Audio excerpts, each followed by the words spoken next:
शांति। 2/2/2021 प्रातः मुरली। ओम शांति।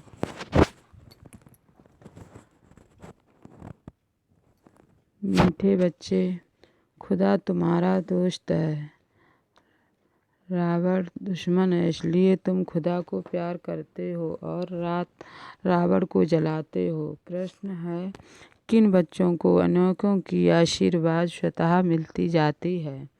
उत्तर है, जो बच्चे याद में रह स्वयं भी पवित्र बनते और दूसरों को भी आपसमान बनाते हैं, उन्हें अनेकों की आशीर्वाद मिल जाती है। वे बहुत ऊंच पद पाते हैं। बाप तुम बच्चों को श्रेष्ठ बनने की एक ही श्रीमत देते हैं। बच्चे, किसी भी देहधारी को याद न कर मुझे याद करो। गीत है, आखिर वह दिन आया आज। ओम शांति। ओम शांति का अर्थ तो रूहानी बाप ने रूहानी बच्चों को समझाया है। ओम माना मैं आत्मा हूँ और यह मेरा शरीर है। आत्मा को देखने में नहीं आती है। आत्मा में ही अच्छे व बुरे संस्कार रहते हैं। आत्मा में ही मन बुद्धि है, शरीर में बुद्धि नहीं है। मुख्य है आत्मा। शरीर तो मेरा है, आत्मा को कोई देख नहीं सकते, शरीर को आत्मा देखती है। आत्मा को शरीर नहीं देख सकता। आत्मा निकल जाती है तो शरीर जड़ बन जाता है। आत्मा देखी नहीं जा सकती है, शरीर देखा जाता है।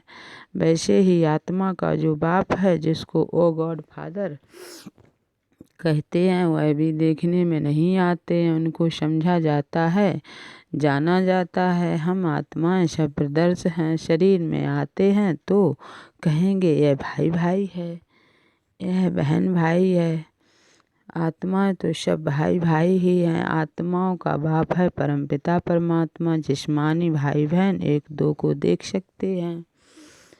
आत्माओं का बाप एक है, उनको देख नहीं सकते। तो अब बाप आए हैं पुरानी दुनिया को नया बनाने। नई दुनिया सतयुग थी, अब पुरानी दुनिया कलयुग है। इनको अब बदलना है। पुरानी दुनिया तो खत्म होनी चाहिए ना। पुराना घर खत्म हो, नया घर बनता है ना, वैसे यह पुरानी दुनिया भी खल्लास होनी है। सतयुग के बाद फिर त्रेता द्वापर कलयुग, फिर सतयुग आना जरूर है। वर्ल्ड की हिस्ट्री ज्योग्राफी रिपीट होनी है। सतयुग में होता है देवी देवताओं का राज्य, और सूर्यवंशी और चंद्रवंशी उनको कहा जाता है। लक्ष्मी नारायण की डिनास्टी, राम सीता की डिनास्टी, यह तो सहज है ना। फिर द्वापर कलयुग में और धर्म आते हैं। फिर देवताएं जो पवित्र थे वह अपवित्र बन जाते हैं। इनको कहा जाता है रावण राज्य। रावण को वर्ष वर्ष जलाते आते हैं, परंतु जलता ही नहीं, फिर जलाते रहते हैं। यह है सबका बड़ा दुश्मन, इसलिए उनको जलाने की रस्म पड़ गई है। भारत का नंबर 1 दुश्मन कौन है और फिर नंबर 1 दोस्त सदा सुख देने वाला है? खुदा। खुदा को दोस्त कहते हैं ना। इस पर एक कहानी भी है। तो खुदा है दोस्त, रावण है दुश्मन। खुदा जो दोस्त है उनको कभी जलाएंगे नहीं, वह है दुश्मन। इसलिए 10 शीश वाला रावण बनाए, उनको वर्ष वर्ष जलाते हैं। गांधी जी भी कहते थे, हमको राम राज्य चाहिए, राम राज्य में सुख है, रावण राज्य में दुख है। अब यह कौन वर्ड समझाते हैं? पतित पावन बाप शिव बाबा ब्रह्मा है दादा। बाबा हमेशा सही भी करते हैं। बाप दादा प्रजापिता ब्रह्मा भी तो सबका हो गया, जिसको एडम भी कहा जाता है। उनको ग्रेट ग्रेट ग्रैंड फादर कहा जाता है। मनुष्य सृष्टि में प्रजापिता हुआ। प्रजापिता ब्रह्मा द्वारा ब्राह्मण रचे जाते हैं, फिर ब्राह्मण से देवता बनते हैं। देवताएं फिर क्षत्रिय वैश्य शूद्र बन जाते हैं। उनको कहा जाता है प्रजापिता ब्रह्मा। मनुष्य सृष्टि का बड़ा प्रजापिता ब्रह्मा के कितने ढेर बच्चे हैं। बाबा बाबा कहते रहते हैं। यह है साकार बाबा, शिव बाबा है निराकार बाबा। गाया भी जाता है प्रजापिता ब्रह्मा द्वारा। नई मनुष्य सृष्टि रचते हैं। अब तुम्हारी यह पुरानी खाल है, यह है ही पतित दुनिया। रावण राज्य अब रावण की आश्री दुनिया खत्म हो जाएगी।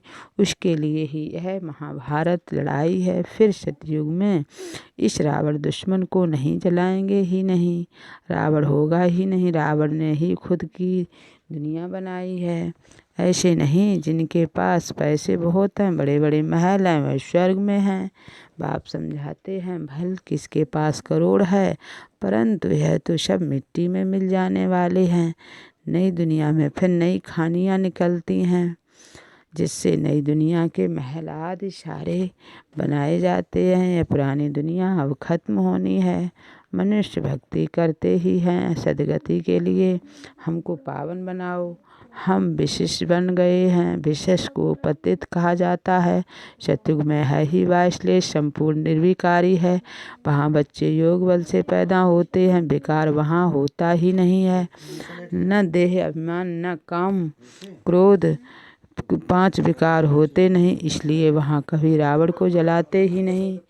यहाँ तो रावण राज्य है। अब बाप कहते हैं तुम पवित्र बनो। यह पतित दुनिया खत्म होनी है। जो श्रीमत पर पवित्र रहते हैं वही बाप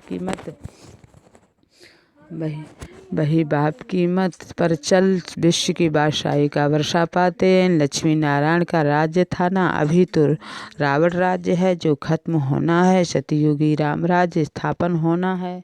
सतयुग में बहुत थोड़े मनुष्य रहते हैं। कैपिटल दिल्ली ही रहती है जहाँ लक्ष्मी नारायण का राज्य होता है। दिल्ली सतयुग में परिस्थान थी।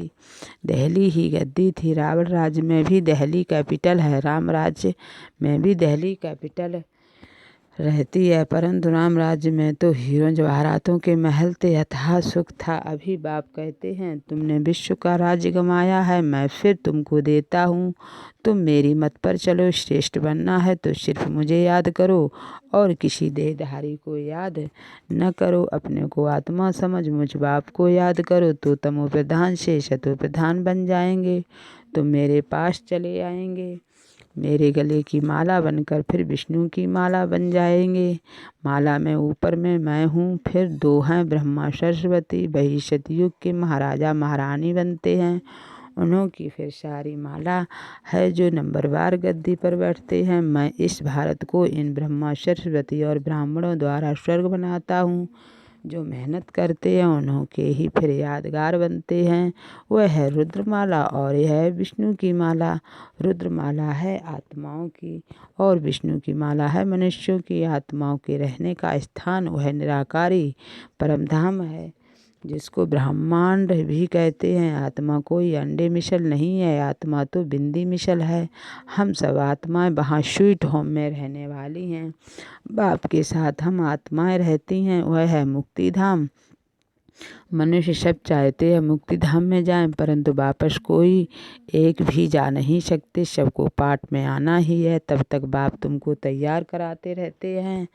तुम तैयार हो जाएंगे तो फिर जो भी आत्माएं हैं वह सब आ जाएंगी। फिर खल्लास तुम जाकर नई दुनिया में राज्य करेंगे। फिर नंबरवार चक्र लगेगा। गीत में सुनाना आखिर वह दिन आया आज। तुम जानते हो जो भारतवासी अब नरकवासी हैं वह फिर स्वर्गवासी बनेंगे। बाकी सब आत्माएं शांति धाम में चली जाएंगी। समझाना बहुत थोड़ा है। अल्फ बाबा बे बादशाही, अल्फ को बादशाही मिल जाती है। अभी बाप कहते हैं मैं वही राज्य फिर से स्थापन करता हूँ। तुम 84 जन्म भोग अब पतित बन गए हो। पतित बनाया है रावण ने, फिर पावन कौन बनाते हैं? भगवान, जिसको पतित पावन कहते हैं। तुम कैसे पतित से पावन, पावन से पतित बनते हो? यह सारी हिस्ट्री ज्योग्राफी रिपीट होगी। यह विनाश है ही इसके लिए। कहते हैं ब्रह्मा की आयु शास्त्रों में 100 वर्ष है। यह तो जो ब्रह्मा है जिसमें बाप बैठ वर्षा दिलाते हैं उनका भी शरीर छूट जाएगा। आत्माओं का जो बाप है वह समझाते हैं मनुष्य को पावन बना न सके। देवताएं कभी विकार से नहीं पैदा होते। पुनर्जन्म तो सब लेते आते हैं ना। बाप कितना अच्छी तरह से समझाते हैं कि कहाँ तकदीर जग जाए। बाप आते ही हैं मनुष्य मात्र की तकदीर जगाने सब पति दुखी है ना। त्राहि त्राहि कर विनाश हो जाएंगे, इसलिए बाप कहते हैं त्राहि त्राहि करने से पहले मुझ बेहद के बाप से वर्षा ले लो। यह जो कुछ दुनिया में देखते हो यह सब खत्म हो जाना है। Fall of Bharat, rise of Bharat इसका ही खेल है। राइज ऑफ वर्ल्ड, स्वर्ग में कौन कौन राज्य करते हैं यह बाप ही बैठ समझाते हैं। राइज ऑफ भारत, देवताओं का राज्य। फॉल ऑफ भारत, रावण राज्य। अभी नई दुनिया बन रही है, बाप से पढ़ रहे हो नई दुनिया का वर्षा लेने। कितना सहज है, यह है मनुष्य से देवता बनने की पढ़ाई। यह भी अच्छी रीति समझना है। कौन कौन से धर्म कब आते हैं, द्वापर के बाद ही और धर्म आते हैं। पहले सुख भोगते हैं फिर दुख। यह सारा चक्र बुद्धि में बिठाना होता है, जिससे तुम चक्रवर्ती महाराजा महारानी बनते हो। सिर्फ अल्फ और बे को समझना है।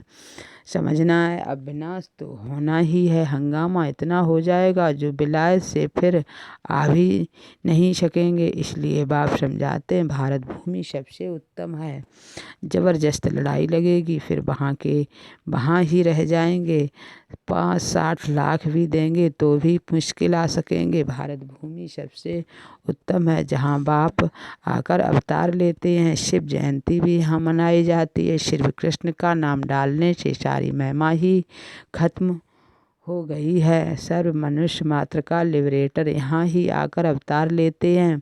शिव जयंती भी यहाँ मनाते हैं। गॉड फादर ही है जो आकर लिबरेट करते हैं, तो ऐसे बाप को ही नमन करना चाहिए, उनकी ही जयंती मनाना चाहिए। वह बाप यहाँ भारत में आकर सबको पावन बनाते हैं, तो यह सबसे बड़ा तीर्थ ठहरा। सबको दुर्गति से छुड़ाए सदगति देते हैं। यह ड्रामा बना हुआ है। अभी तुम आत्माएं जानती हो हमारा बाप हमको इस शरीर द्वारा यह राज समझा रहे हैं। हम आत्मा इस शरीर द्वारा सुनती हैं। आत्माभिमानी बनना है। अपने को आत्मा समझ बाप को याद करो तो कट निकलती जाएगी और प्योर बन तुम बाप के पास आ जाएंगे। जितना याद करेंगे उतना पवित्र बनेंगे।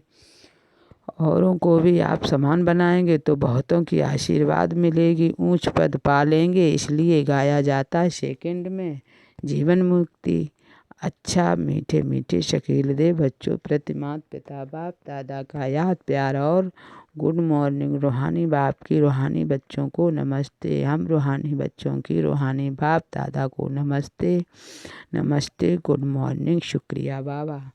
धारणा के लिए मुख्य सार, श्रीमत पर पवित्र बन, हर कदम बाप की मत पर चल, विश्व की बादशाही लेनी है। बाप के समान दुख हरता सुख करता बनना है। दूसरा है मनुष्य से देवता बनने की है पढ़ाई, सदा पढ़ते रहना है। सबको आप समान बनाने की सेवा करके आशीर्वाद प्राप्त करनी है। वरदान है अधिकारीपन की स्थिति द्वारा बाप को अपना साथी बनाने वाले सदा विजयी। अधिकारीपन की स्थिति द्वारा बाप को अपना साथी बनाने वाले सदा विजयी भव। सार है बाप को साथी बनाने का सहज तरीका अधिकारीपन की स्थिति। जब अधिकारीपन की स्थिति में स्थित रहते हो तब व्यर्थ संकल्प व अशुद्ध संकल्पों की हलचल में व अनेक रसों में बुद्धि डगमग नहीं होती। बुद्धि की एकाग्रता द्वारा सामना करने, परखने व निर्णय करने की शक्ति आ जाती है, जो सहजी माया के अनेक प्रकार के वार से विजयी बना देती है। स्लोगन है राजयोगी वह है जो सेकंड में सार से विस्तार और विस्तार से सार में जाने के अभ्यासी हैं। राजयोगी वह है जो सेकंड में सार से विस्तार और विस्तार से सार में जाने के अभ्यासी हैं। Om Shanti. Thank you for watching my video. Please like, share and subscribe my channel.